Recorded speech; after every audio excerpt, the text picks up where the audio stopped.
Chen talked about a really interesting topic here, which is micromanagement. And micromanagement is essentially you looking after everything you've tasked someone to do. Now, there are two extremes to micromanagement. There is the constant what to do, how to do it, when to do it, how to do it, why to do it type of overbearing type of leader. And then there is also this idea of, oh, I'm just going to leave my employees to just do whatever they want to do.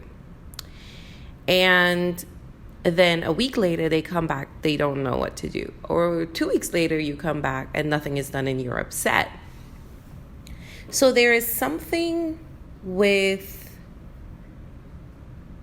a gray area in between micromanagers and management is how do you live in the happy medium? And the happy medium is equipping the individual with enough imagination to do what they're needing to do, and then along the way shaping and molding the individual.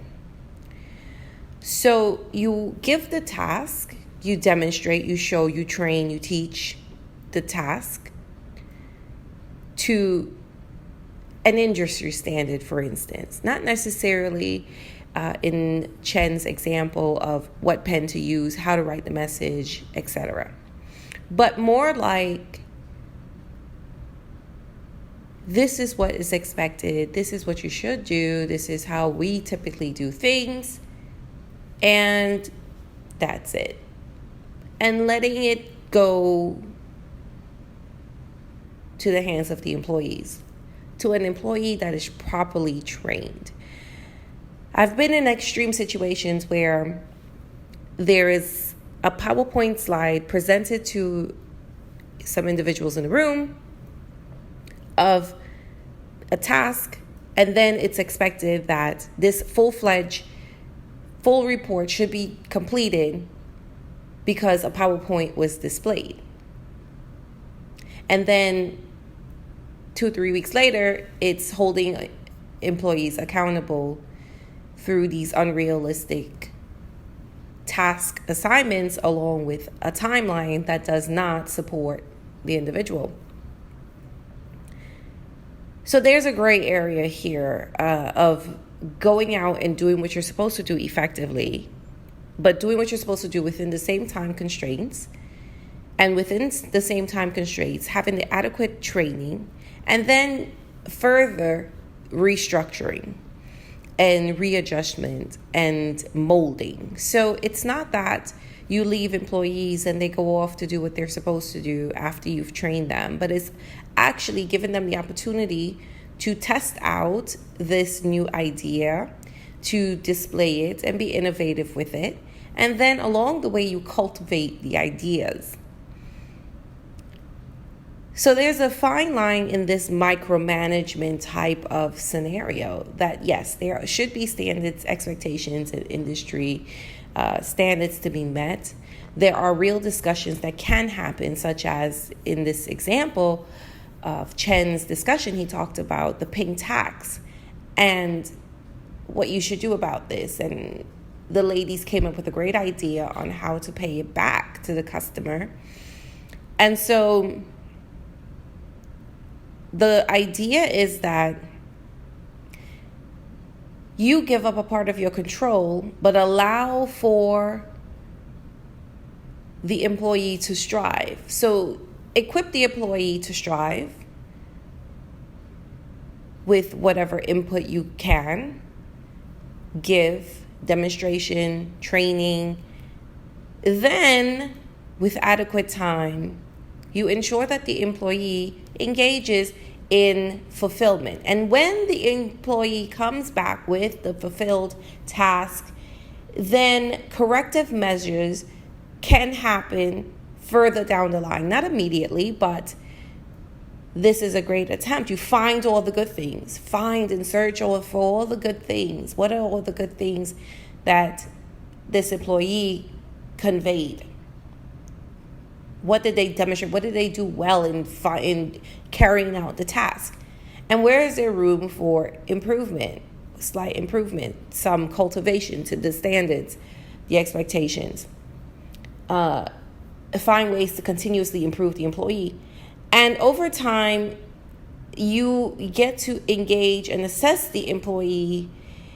It's more of management to assessment, a management for assessment of the employee, to grow the employee, to constantly improve the employee. So one time the employee may need some,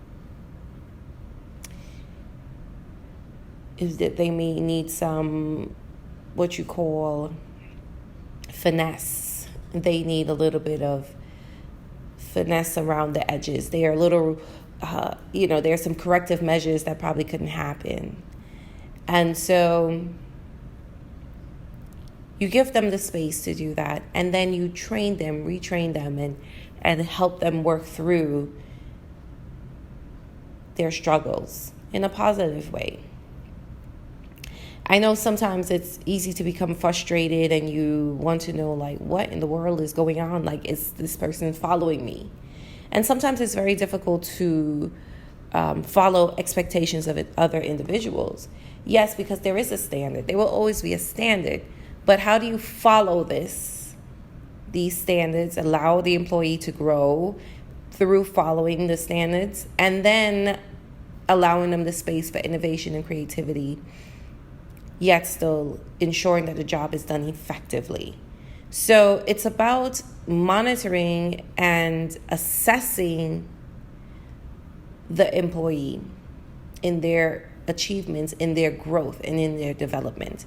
The better they are trained and developed, the better they will produce the things that you're searching for. So as they start backtracking and not meeting the standards and the expectations, at that point, you have to look at your management. You have to look at your team, your training, and say, well, how else can I get through to this employee so that they can fulfill the job effectively?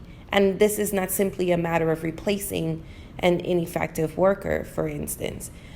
I think there is an opportunity for employees to be trained, even if they do not demonstrate or have the immediate skill sets needed, that they can improve over time and they can become better with instruction. And yes, everyone has their limits, but also everyone also has their own greatness within them. They have their own abilities and their own skills. And it's whether you want to continue to cultivate and invest in that employee to strengthen their skills and give them the opportunity to do their job well. And it's not a matter of management or micromanagement. It's not a matter of micromanaging their actions, but for giving them the opportunity to meet the standard and then allowing them to move beyond the standard. And you as a manager managing the assessment and growth of the employee to help them improve on their skills to become better in the future.